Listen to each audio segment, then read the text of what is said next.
Bom dia, povo. Tudo bem com vocês? Espero que sim.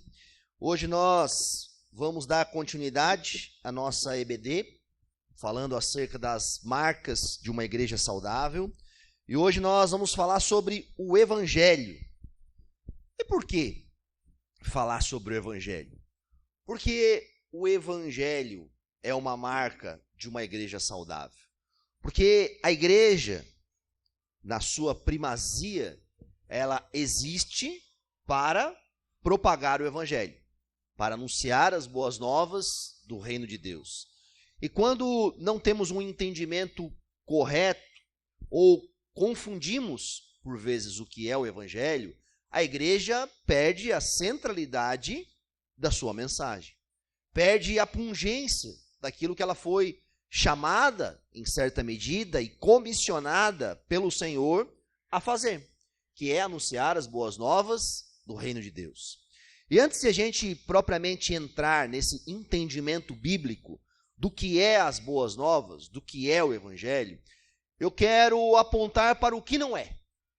Porque às vezes a gente faz algumas confusões. E quando a gente estuda teologia, vocês vão perceber que, em grande medida, entender alguns assuntos passa por entender o que não é o assunto. A via de negação, por exemplo. Quando a gente quer saber quem é Deus, nós precisamos, por vezes, olhar o que não é Deus. Quando a gente olha o que não é Deus, nós temos um parâmetro do que é Deus. Para nós entendermos o Evangelho, nos ajuda a entender o que não é o Evangelho, que por vezes é confundido, diluído e apresentado com características do Evangelho, mas não necessariamente é o Evangelho. Eu quero começar com uma que talvez é muito polêmica, mas nos ajuda a isso. Primeira coisa, evangelismo não é testemunho pessoal. E isso é uma grande confusão no meio evangélico. Eu não estou dizendo que em meio a um testemunho pessoal, a pessoa não possa, a partir dele, apresentar o Evangelho. São coisas distintas, mas necessariamente falar da nossa vida, do que aconteceu conosco, de milagres, maravilhas, sinais, da onde nós estávamos, aonde Deus nos tirou, não necessariamente é a apresentação do Evangelho. Por vezes, alguns testemunhos são aquela brincadeira que a gente fala que é o testemunho, né? O pessoal fala, eu era um bandido, eu era um ladrão, eu era um drogado, e ele fica lá 2 horas falando de tudo aquilo de ruim que aconteceu na vida dele, e em 2 minutos no final ele fala, mas Deus me salvou. E a galera, ei, glória a Deus. Ok, muito legal, né? Se eu parar para contar para vocês algumas histórias aqui antes da minha conversão, talvez vocês não vão me querer nem mais como pastor. Eu arrisco dizer isso. Então é preferível não contar o testemunho. Mas por que eu estou falando isso? Porque há uma confusão no seio da igreja. Uma confusão em que substitui-se a apresentação do Evangelho pela apresentação da vida da pessoa, das circunstâncias da pessoa. E, repito, existe um espaço na igreja para o testemunho, ok? Eu não estou dizendo que não há um espaço na igreja para o testemunho. Acredito que há, né? E eu já fui edificado e continuo sendo edificado pelo testemunho de alguns irmãos. Eu particularmente gosto muito de ler biografia, ler história. Então, quando nós lemos essas coisas, nós somos edificados. Nós vemos a providência e a ação divina na vida desses irmãos, na história das pessoas e tudo mais. Mas se a história das pessoas sobrepor a história de Deus, não é pregação do Evangelho. É um testemunho, ok? O Evangelho não é uma notícia que Deus quer ser nosso amigo. Porque às vezes a gente vê a apresentação do Evangelho dessa forma. Deus quer ser o seu amigo. Deus quer ser o seu companheiro. Deus quer estar ao seu lado. E ok, Deus quer ser nosso companheiro de viagem. Mas Ele é muito mais do que isso. Ele é maior do que isso. A necessidade do evangelho não é porque Deus quer ser nosso amigo. Não é verdade? A necessidade do evangelho, ela abrange algo muito mais profundo, muito mais enraizado na necessidade do coração humano, na dificuldade em nós sermos amigos de Deus. Nós somos, antes do evangelho, antes das boas novas, a Bíblia fala que nós somos inimigos de Deus. Né? Que nós estamos no time contrário ao Senhor. Portanto, apresentar o evangelho apenas como um desejo divino de nós sermos amigos de Deus, não necessariamente é o evangelho. O evangelho não é apenas uma notícia de que Deus é amor. Não, pastor, mas Deus é amor. Mas não passa só por isso. O evangelho passa pela notícia que Deus é justiça, que Deus está irado, que Deus há de cumprir os seus planos e propósitos sobre a vida daqueles que não creem, depositam a fé dele. Deus é amor. Mas o evangelho não é apenas uma mensagem, olha, Deus te ama e Deus tem um plano e um propósito para você. Deus tem algo para a sua vida. Você tem quase gente se convertendo aqui já. Deus tem algo para você. Assim, essa mensagem dilui a essência do evangelho. É fato que Deus tem um plano e um propósito, mas a mensagem do evangelho fala muito mais do que isso. Fala de uma necessidade, fala de uma ausência, fala de uma situação em que estamos sem o evangelho. O evangelho, ele não é apenas uma notícia de que Deus está sozinho, triste, e que Deus precisa de você. Sabe, quase como se Deus estivesse implorando para você. E as pessoas então vão ao Senhor porque o Senhor precisa deles. Meus irmãos, isso não é o evangelho. Sabe, as pessoas que vão a Deus em fé porque Deus precisa deles, não entenderam o evangelho. Não entenderam a necessidade do evangelho. Não entenderam a urgência do evangelho. E por que eu estou falando primeiro essas vias de negações em relação ao evangelho? Porque nós, como igreja, precisamos ter uma compreensão do que é a apresentação do evangelho. Porque ela, em certa medida, ela obviamente tem uma função específica no culto, no púlpito, na pregação, mas nós, como membros de uma igreja, precisamos conhecer o que é o evangelho e, na medida que tivermos oportunidades pelo Senhor em relação aos nossos amigos, familiares, possamos apresentar a eles o evangelho de forma bíblica, sensata, coesa. Eu quero ler um texto com vocês que está em Lucas capítulo 2, verso 8, e aí a gente vai começar a entender um pouquinho, então, o que é o evangelho.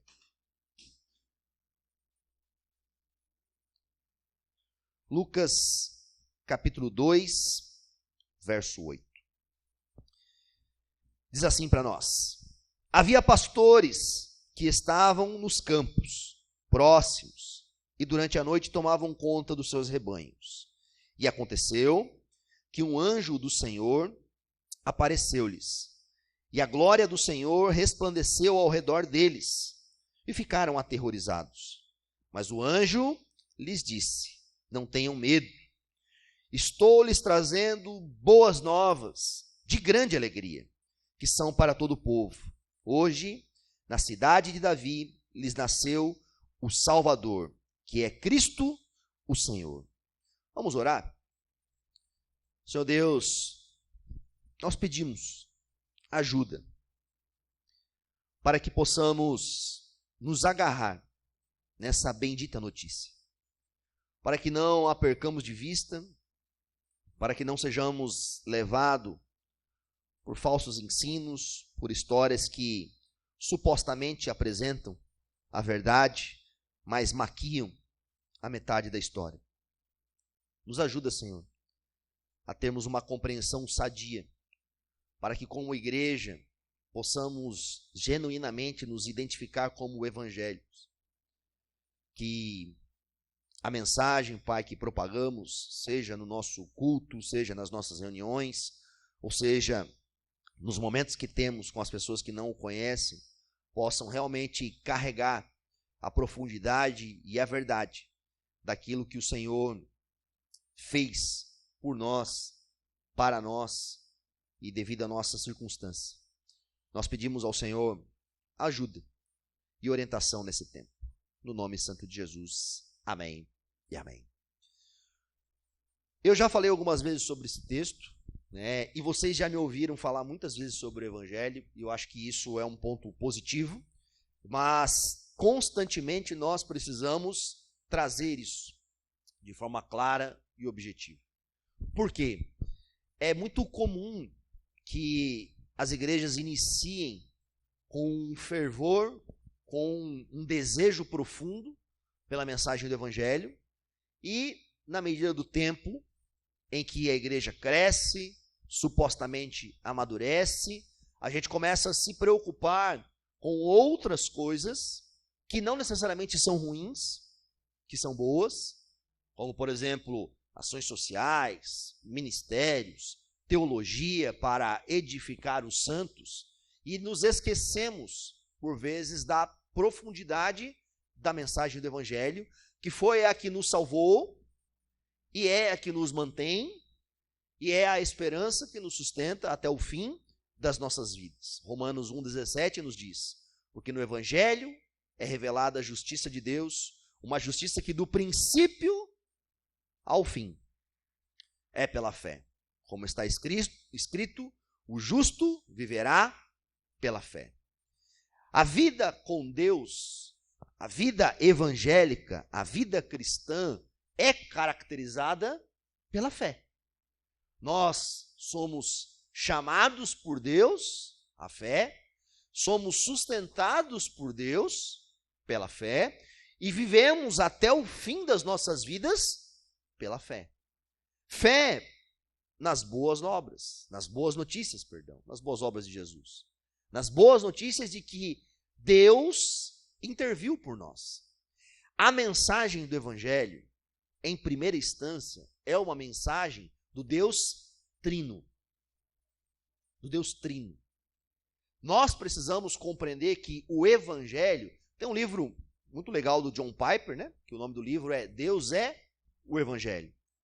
Onde Piper vai trabalhar essa característica da trindade na ação do Evangelho. Eu quero ler uma frase do D.A. Packer que diz assim: Deus salva pecadores. Deus, o Deus trino e uno, Pai, Filho e Espírito Santo, 3 pessoas trabalhando juntas, com sabedoria, poder e amor soberano, para alcançar a salvação de um povo eleito. O Pai elegendo, o Filho realizando a vontade do Pai, por meio da redenção, o Espírito executando o propósito do Pai e do Filho, por meio da regeneração, salva do começo ao fim. Faz tudo o que significa levar o homem da morte e do pecado para a vida eterna em Deus. Planeja, conquista, comunica a redenção, chama, guarda, justifica, santifica, glorifica. Pecadores, homens que estavam distantes, agora são encontrados em Deus. Eram culpados, desesperados, impotentes, incapazes, e não tinham a possibilidade de levantar um dedo para fazer a vontade de Deus diante da sua condição espiritual. Mas são salvos pelo Deus Trino. O Evangelho é uma ação de Pai, Filho e Espírito Santo. E nós devemos ter um pouco dessa compreensão, por quê? Porque a abrangência do Evangelho inicia-se na vontade de Deus. A Bíblia fala que Deus preparou essas coisas de antemão, que Deus as planejou, que Deus, antes da fundação do mundo, estava preparando, estava propositalmente, estava de forma nele mesmo, já planejando isso. E isso é algo que nós não devemos esquecer. Por quê? Às vezes nós achamos que o evangelho, que a vinda de Jesus, que a sua morte, a sua ressurreição, foram um resultado de um problema que pegou a Deus de surpresa. Do tipo, Deus estava olhando as coisas e falou, meu Deus, né? Ele é Deus, né? Meu Deus, o que aconteceu? Ó dia, ó noite, ó azar. Como se Deus fosse pego de surpresa diante de algumas circunstâncias e ele dissesse agora, o que farei diante disso? Né? Esse tempo atrás, eu vi um pastor, enfim, não cabe o nome, mas ele falou que ele comparou Jesus aos anjos do céu, né? Como se Deus tivesse visto a situação, olhasse para os anjos e escolhesse Jesus entre eles e falou, ó, deu ruim, vai lá fazer isso. Não. Essa não é a mensagem do evangelho. Amém? Essa não é. A mensagem do evangelho é um plano eterno do Senhor. Aliás, quando nós vemos o fim da história, e você vai ler Apocalipse, que você vai ver lá sobre o livro da vida, lá estava escrito o livro da vida do Cordeiro. O livro que está selado desde quando? Desde a eternidade. Desde a eternidade. Sabe, são palavras que a Bíblia fala acerca do evangelho que nos explicam algumas coisas.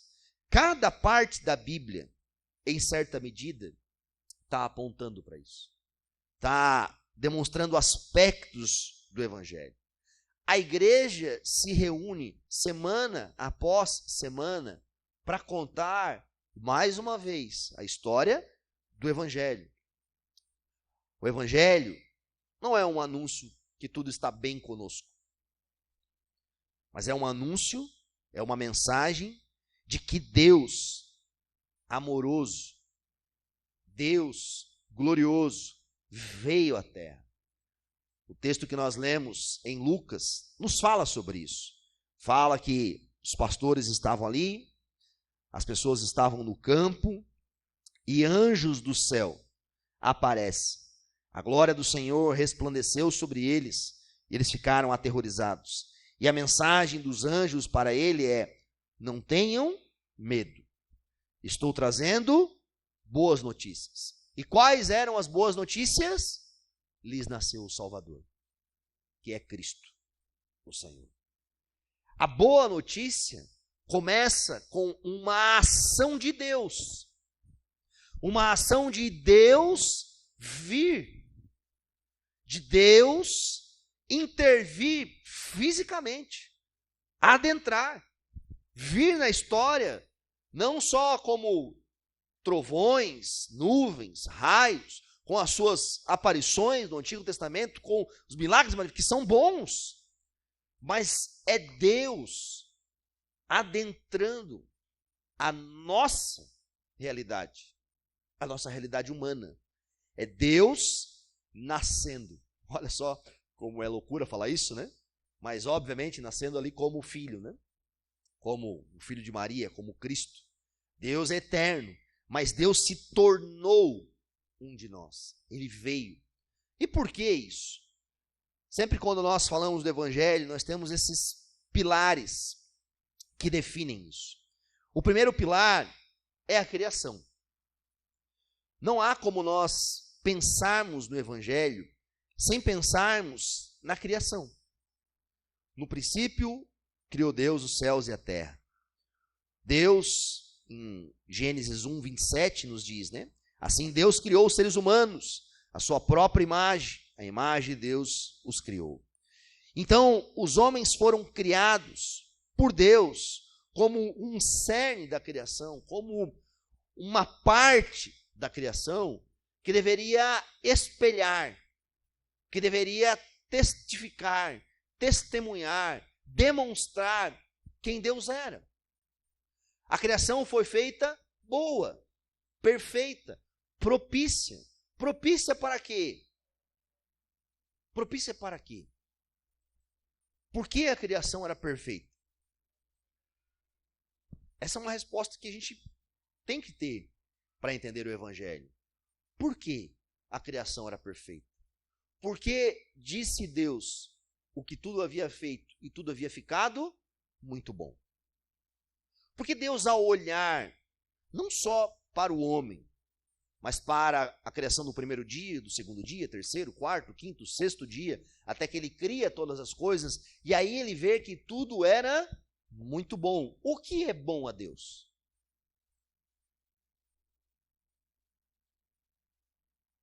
Sabe, às vezes a nossa percepção é uma percepção humanista. Nós tendenciamos a ler o texto pensando na realidade humana. Ah, era bom porque a gente estava lá e não tinha pecado, e não tinha medo, e não tinha angústia, e a terra era perfeita, e era o jardim, e as árvores davam, e não tinha os abrolhos, e não tinham os animais selvagens. Não. Por que era bom? Porque tudo cooperava para a glória de Deus em perfeita harmonia. Tudo. Porque a circunstância da criação perfeita, ela expressava a maravilha do Criador. O ser humano, antes da queda, livre para amar a Deus, se relacionar com Deus e cumprir a vontade de Deus em plenitude. Ele não tinha mácula, ele não era, como Paulo vai falar posteriormente, após a queda, inútil. Ele era útil. Útil para quê? Para testemunhar da grandeza, da glória, da majestade, do amor. Ele foi criado perfeito, recebeu de Deus a imagem de Deus em plenitude, para que ele pudesse evidenciar quem Deus era, amar ao Senhor e exaltar ao Senhor. A criação estava em plenitude e perfeita, porque podia cooperar em toda a sua excelência para manifestar a glória de Deus por toda a terra. E esse era o desejo do Senhor. O desejo do Senhor ao orientar, por exemplo, Adão e Eva, para que fossem férteis e se multiplicassem e enchessem a terra, era por qual motivo? Era porque na medida que eles fizessem isso, eles vivendo nessa santidade perfeita, a glória de Deus, o conhecimento de Deus, a exaltação do Criador seria espalhada por toda a terra. Na criação nós vemos que Deus faz um pacto com o homem. Nós chamamos isso de pacto de obras, onde Deus então estabelece dentro do lugar a qual ele criou, e ele tem autoridade a isso, ele pode estabelecer regras, parâmetros e algo disso. Deus estabeleceu com o homem que havia algo no jardim em que eles não deveriam comer. Havia um mandamento, um acordo pactual. Um acordo pactual que era condicionado.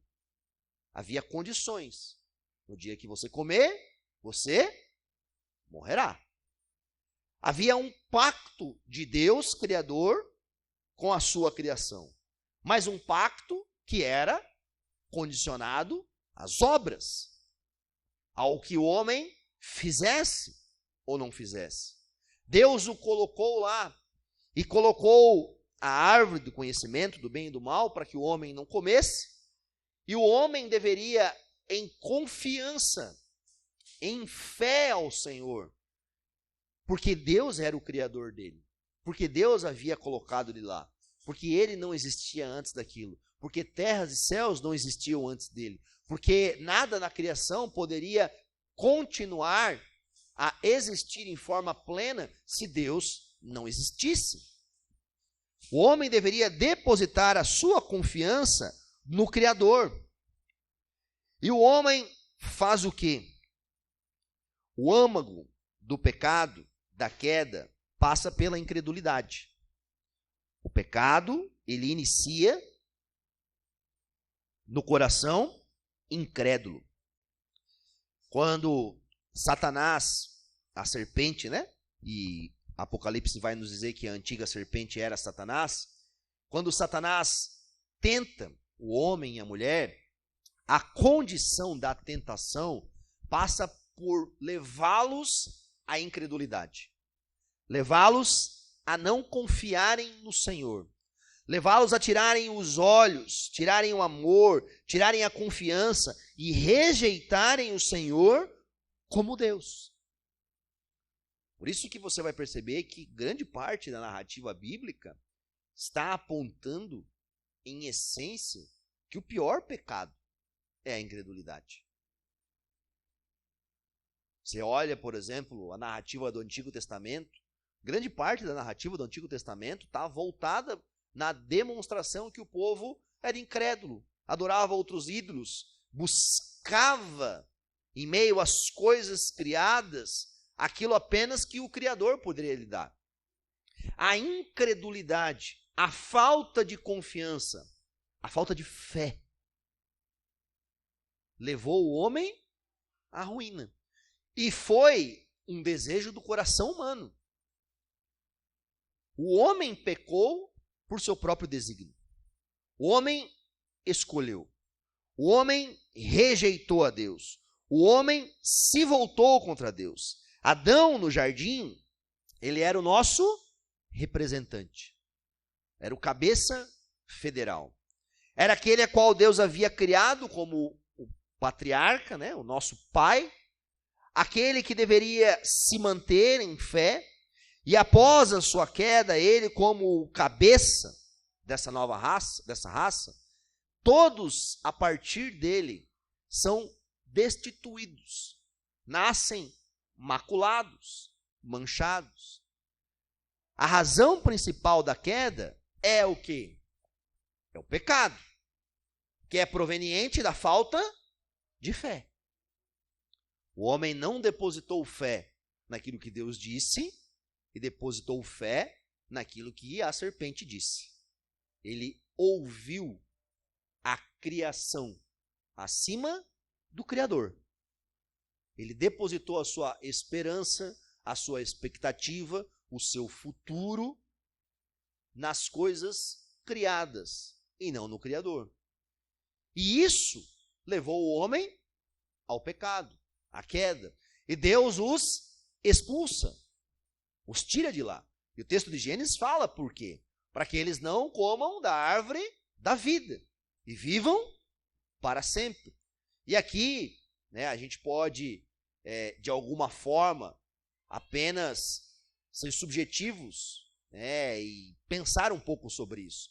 Mas o texto, a qual eu entendo e compreendo, eu acredito que se o homem em pecado comesse-lhe da árvore da vida sem arrependimento, fé, mudança, regeneração no Senhor, o texto fala que ele viveria para sempre. Talvez viveria para sempre em pecado, maculado. O ato de Deus expulsar o homem do jardim já inicia-se um processo de redenção. Já inicia-se um processo de graça. Já inicia-se um processo de reconciliação, de fazer algo em favor deles. Após a própria queda, Deus, ao dar ali os seus juízos ao homem, à mulher e à serpente, ele promete. Promete o quê? Promete que da semente da mulher viria alguém que pisaria a cabeça da serpente. Mesmo diante do ato fatídico, maldoso e ruim, Deus já está abrindo uma promessa. Deus já está revelando que ele faria algo por causa disso. Mas precisamos entender um pouquinho mais o que a queda realiza na humanidade. Qual o problema relacionado, por exemplo, com a queda? Um dos pontos que a Bíblia trata várias vezes é a condição da humanidade. A condição da humanidade, aos olhos das Escrituras, diante das palavras das Escrituras, é uma condição depravada de forma radical. Ou seja, o homem, após o pecado, incluído dentro da maldade, cada parte do seu ser torna-se afetado por isso. As suas emoções, os seus sentimentos, a sua razão, os seus desejos, as suas vontades e, em resultado, as suas obras. Se você ser íntegro, né, com você mesmo e sermos transparentes diante de Deus, nosso Senhor, nós sabemos que a nossa mente, que talvez ninguém a conhece, que ninguém tem acesso a ela, a nossa mente pensa as coisas contrárias à vontade de Deus. Talvez ninguém consiga perceber os seus sentimentos, porque você consegue ser uma pessoa mais controlada, mais fria, aprendeu a conduzir a sua personalidade em alguns sentidos, mas dentro do seu coração, por vezes carrega ira, raiva, desejo de matar, cobiça e outros sentimentos que são próprios do pecado, da maldade. As nossas palavras em relação ao próximo, às pessoas, carregam maldade, carregam pecado. E nós não vivemos, em hipótese alguma, em todo instante, para a glória de Deus. Não é verdade? E eu não estou dizendo que nós não nos esforçamos para isso. E não queremos isso. E não desejamos isso. Óbvio, e quero acreditar que nós, como crentes, apontamos o nosso coração, porque Deus o inclinou a isso, para amarmos a vontade dele. Mas se formos sinceros, íntegros e transparentes conosco, nós perceberemos que a nossa vida não aponta para isso em tempo integral. Que em grande parte e em grande medida da nossa vida, nós vivemos para nós mesmos. Para os nossos próprios desejos, para as nossas próprias vontades, para as nossas próprias realizações. E eu não estou dizendo que a gente não possa realizar, comprar, construir, ter família, ter casa. Não estou falando sobre isso. Não estou dizendo que necessariamente essas coisas são erradas. Mas na essência do nosso ser, essa depravação que manchou a nossa imagem, nos faz viver e tomar decisões que são contrárias à vontade de Deus, aos desígnios de Deus. Em segunda instância, a Bíblia fala sobre a nossa incapacidade. A Bíblia, de forma muito clara e muito objetiva, fala que ao sermos tomados pelo pecado, nos tornamos escravos. Escravos. Quando você olha, por exemplo, a narrativa do Antigo Testamento, a libertação do povo, no Êxodo, do Egito, aquela escravidão daquele povo, aquilo é uma imagem vívida, real, da escravidão que nós temos diante de Deus. Somos incapazes de nos libertar por nossa própria força. Somos totalmente incapazes de retomar o relacionamento com Deus, rompido pelo pecado. Por quê? Porque fomos expulsos. E aqui percebemos a necessidade que temos de um mediador. O Evangelho, ele passa, em primeiro momento, por essa compreensão de que ferimos de tal forma a santidade de Deus, a glória de Deus, e estamos separados disso. Todo pecado é cometido contra Deus. Todo pecado. Todo pecado, em primeira instância, é cometido contra a santidade de Deus, contra a pureza de Deus, contra o caráter de Deus, contra o amor de Deus, contra o Deus que nos criou. Por isso que Davi, por exemplo, quando vai confessar o seu pecado, em Salmo 51, ele expressa: pequei contra ti, e somente contra ti pequei. Por mais que tem toda a ação dele contra Urias, contra Batseba, a compreensão de Davi era para com o Senhor. E precisamos compreender que a necessidade das boas notícias, das boas novas, da obra de Cristo por nós, passa pelo entendimento do porquê nós estávamos, aonde estávamos e qual era a necessidade. O Evangelho é, então, antes de qualquer coisa, um relato sobre a obra de Cristo em nosso favor.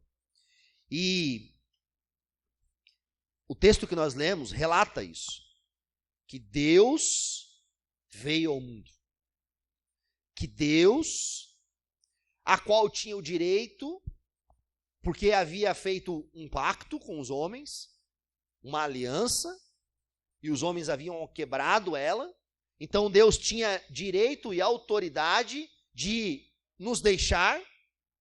Deus veio ao nosso encontro, o Deus Salvador. E essa é uma boa notícia. Por que é uma boa notícia? Porque essa boa notícia não vem da nossa parte, não vem de nós, mas vem de Deus. Deus a realiza, Deus a executa, é Deus quem vem ao nosso encontro, é Deus quem estabelece isso, é Deus quem proporciona isso, é Deus quem redime, é Deus quem restaura, é Deus quem reconcilia, é Ele em nosso favor. Os pastores de Belém, que estavam no campo naquela noite e viram a glória de Deus que resplandeceu sobre eles, não fizeram nada para que isso acontecesse. Mas Deus fez tudo. Deus fez. Deus, diante do seu profundo amor e misericórdia que Ele tem para a criação, não abandonou a criação aos seus próprios desígnios, ao seu próprio prazer. Deus interviu. De que forma? Primeiro, tornando-se semelhante a nós. Para quê?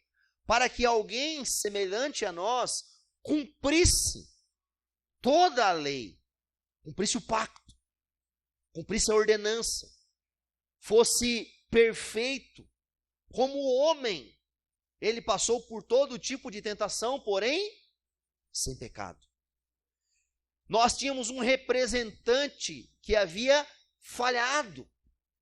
Então Deus envia, a partir dele mesmo, outro representante, a qual a Bíblia chama de um segundo Adão, de outro que veio nos representar, que veio assumir.